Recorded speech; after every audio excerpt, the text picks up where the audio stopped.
नमस्कार, मैं Sarika. Media today TV में आपका स्वागत है। कतर की राजधानी दोहा में आज 50 मुस्लिम देशों की आपातकालीन बैठक हुई, जिसमें यह तय किया गया कि इजराइल को सबक कैसे सिखाया जाए। यह इमरजेंसी समिट कतर की राजधानी दोहा में इजरायली हमले के बाद बुलाई गई थी। इस समिट में दुनिया के सभी मुस्लिम बाहुल्य देशों के नेता पहुंचे। 50 से ज्यादा देशों के इस्लामी और अरब देशों ने कतर को समर्थन जताते हुए इजराइल को आड़े हाथों लिया।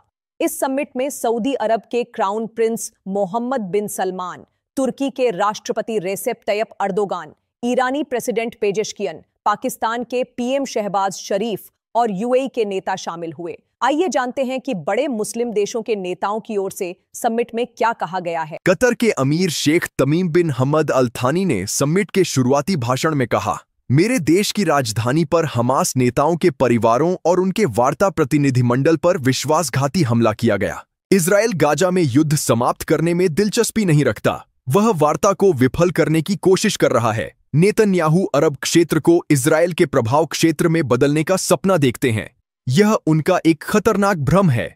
वहीं तुर्की के राष्ट्रपति रेसेप तैयप अर्दोगान ने दोहा समिट में कहा, हम एक ऐसी आतंकवादी मानसिकता से जूझ रहे हैं जो अराजकता और रक्तपात पर पनपती है।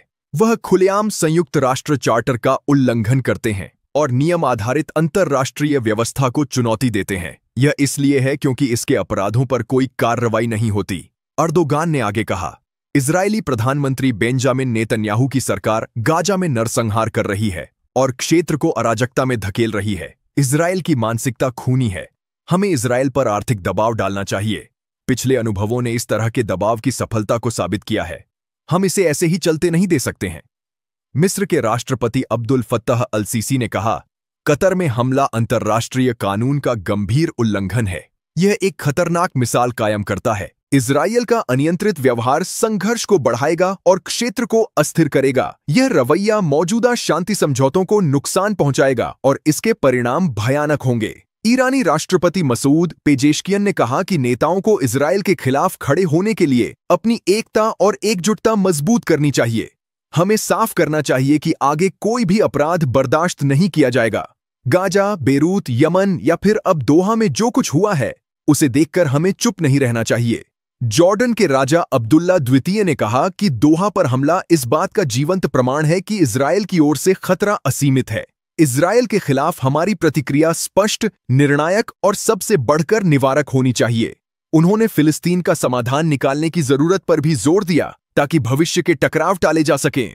फिलिस्तीनी प्राधिकरण के अध्यक्ष महमूद अब्बास ने दोहा समिट में कहा, हम अंतर्राष्ट्रीय समुदाय से अपनी जिम्मेदारी निभाने, इजरायल को उसके अपराधों और हमारे लोगों पर बार बार हमलों के लिए जिम्मेदार ठहराने का आह्वान करते हैं। इजरायल की कट्टर दक्षिणपंथी सरकार हमारे क्षेत्र में शांति और सुरक्षा की भागीदार नहीं हो सकती है। इराकी प्रधानमंत्री मोहम्मद शिया अल सुदानी ने कहा कि किसी भी अरब या इस्लामी देश की रक्षा हमारी सामूहिक सुरक्षा का अभिन्न अंग है। मौजूदा परिस्थितियां निंदा से आगे बढ़कर सामूहिक कार्रवाई की मांग करती हैं।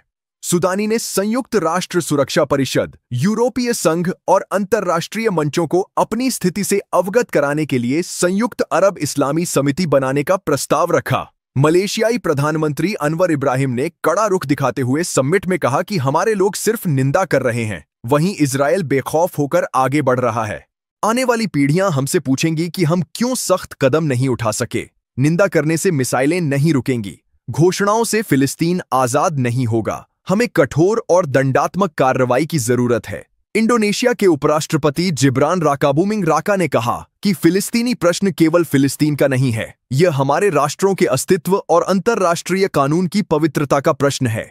इस शिखर सम्मेलन में इजरायल की सामूहिक निंदा की जानी चाहिए।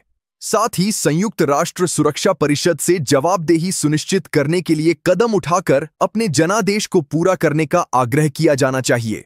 पाकिस्तानी प्रधानमंत्री शहबाज शरीफ ने कतर के साथ अपने देश की पूर्ण एकजुटता की पुष्टि करते हुए हमले की कड़े शब्दों में निंदा की है। अपने बयान में शरीफ ने कहा कि इजरायल को रोकने के लिए 1 अरब टास्क फोर्स बनाया जाना चाहिए। यह टास्क फोर्स इजरायल के हमलों से इस्लामी देशों की सुरक्षा के लिए काम करेगी। यूएई के उपराष्ट्रपति शेख मंसूर बिन जायद अल नाहयान ने दोहा समिट में हिस्सा लिया।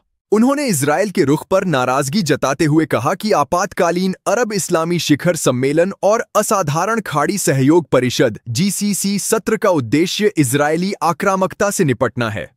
उन्होंने कतर के साथ अपनी एकजुटता दर्शाई।